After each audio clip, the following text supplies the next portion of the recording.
Gun 2 está em produção, Five Nights at Freddy's 2 também está em produção, Chuck continua forte, inclusive com seu seriado, e o Invocaverso, onde temos Annabelle, continua firme e forte com suas novas produções. Pois bem, estamos tendo uma nova era de brinquedos do mal, coisa que começou lá nos anos 80, e justamente um dos seus maiores representantes mais antigos, que é o Chuck, se origina em 88 com o filme O Brinquedo Assassino. Pois bem, será que esse filme é interessante até hoje? Pois eu vou mostrar nesse vídeo que sim, e que vale a pena ser reassistido, galera. Então venham comigo aqui com o Luiz do Monstros e Aventuras pra gente falar dessa obra. Primeiramente, a obra de 88, ela aparece num período onde justamente a gente tem o ápice dos filmes de slasher, isto é, dos assassinos, justamente daqueles filmes que é mais de sobrevivência do que descobrir tanto o assassino, e onde a gente tem aquela coisa que começou a ficar cada vez mais com toques sobrenaturais. Primeiro a gente começou com pessoas perturbadas, só que com uma altíssima capacidade de caçar os outros. Com o tempo começamos a ter toques sobrenaturais, tanto que eu cheguei a falar do A Hora do Pesadelo, que realmente brotou o sobrenatural com força dentro do gênero. E o que acontece em Chuck, mais precisamente no primeiro brinquedo assassino, nós temos justamente a história de um criminoso que, ao estar à beira da morte por estar sendo perseguido pela polícia, ele transfere a alma dele usando um ritual para um boneco e usa essa nova forma para se vingar dos seus justamente assassinos. E o que ocorre?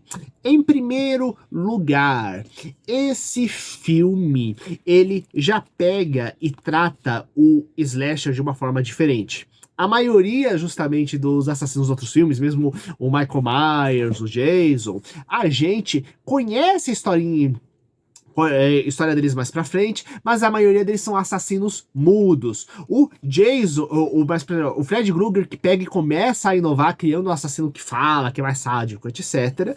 E, ao mesmo tempo, a gente conhece mais a história do Chuck do que a maioria desses assassinos. Tanto que a gente vê ele antes da transformação justamente como um criminoso, e ao longo da história, à medida que vai sendo investigado para você saber o que está acontecendo, o que está acontecendo quando a polícia vai investigar ele, quando a mãe do garoto que vai pegar o boneco pega e tenta descobrir o que está com diabos acontecendo, vai atrás da história justamente do cara, acaba justamente descobrindo toda a sua origem como criminoso e ao mesmo tempo como ele foi tendo contato e se tornou um aluno de magia das trevas.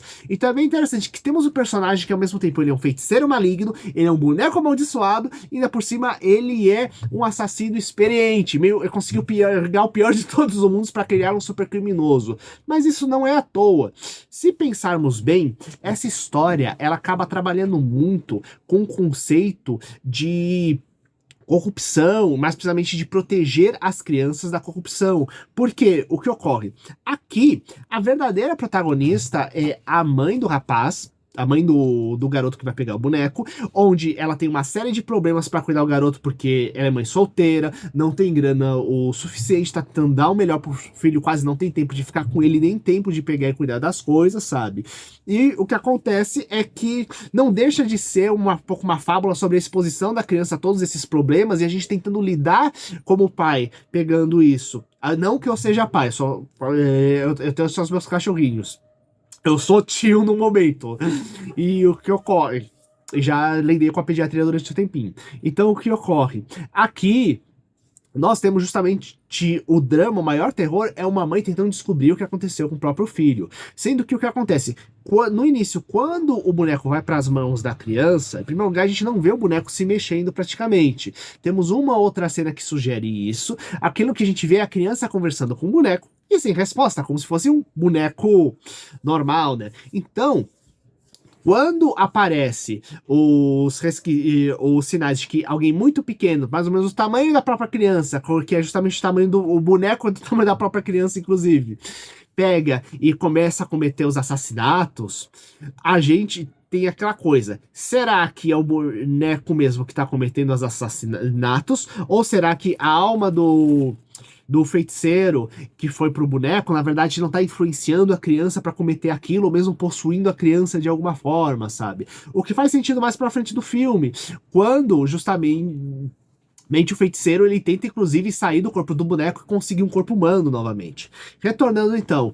Então, quando a polícia começa a analisar os casos, o primeiro suspeito acaba sendo justamente a criança. E que se de um lado existe o horror inicial da mãe por aquela suspeita em cima, do outro lado aquele horror se torna assim um medo, tipo, será que minha criança está enlouquecendo? Só que a outra optativa é tão grave quanto, que é tipo, meu Deus, tem um boneco amaldiçoado atormentando meu filho e matando gente que pode matar ele, sabe?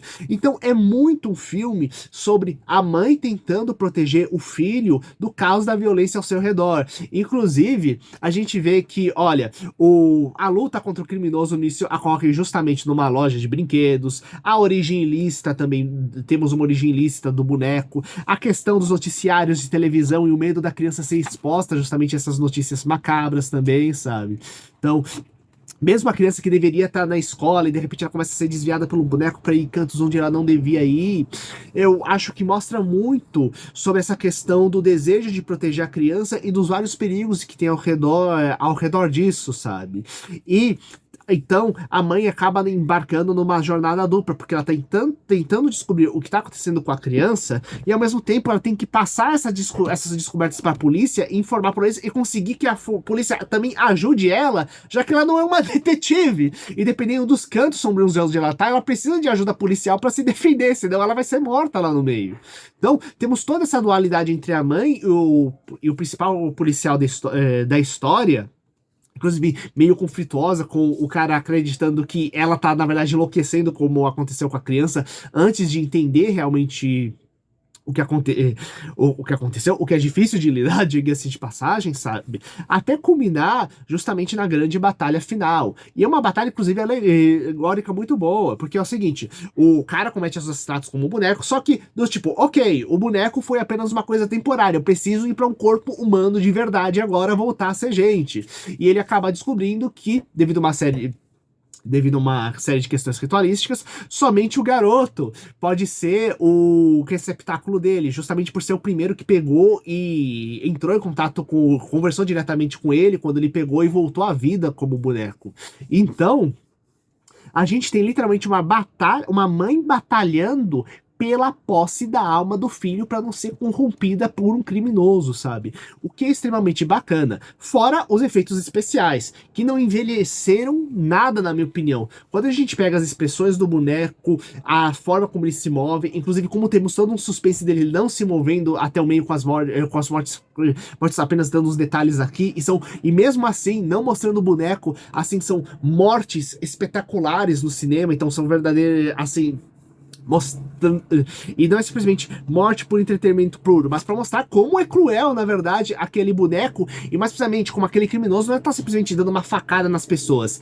Ele é inteligente, ele é calculista, ele não é simplesmente um bonequinho que você vai chutar. Não, ele pega e usa várias técnicas de estratégia para eliminar seus alvos e não ser pego. Inclusive porque, como eu disse, ele era um criminoso mega famoso que aparecia na televisão, né?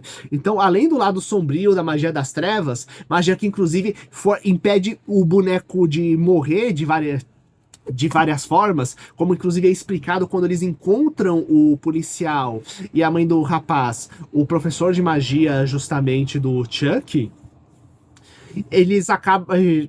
Isso tudo culmina numa mega batalha final, lutando de várias formas diferentes. O policial, o ajudante do policial e a mãe do rapaz para tentar conseguir pegar e destruir de vez o boneco. E eu acho bem legal porque ele filme é extremamente redondinho e resolve todas as questões colocadas lá dentro, sabe? Há tanto que nas continuações, na prática a maioria das continuações envolvem algum tipo de ritual ou algum tipo de detalhe curioso da magia do Chuck para trazer ele de volta, do que realmente pegar e ter um buraco para continuação. O filme ele é bem redondo, assim, o filme ele é bem fechado e conexo entre si, e ele gera todo esse desenvolvimento de personagem. E a gente pode pensar até onde também a gente não tem tanto desenvolvimento da mãe que começa a pegar essa estrutura com o filho, entender melhor as demandas dele, tomar um pouquinho mais cuidado da procedência dos brinquedos. Gente, vejam se tem o selo de Imetro dentro dos bonecos que você compra para suas crianças. o que médico, ou como médico é sério, gente,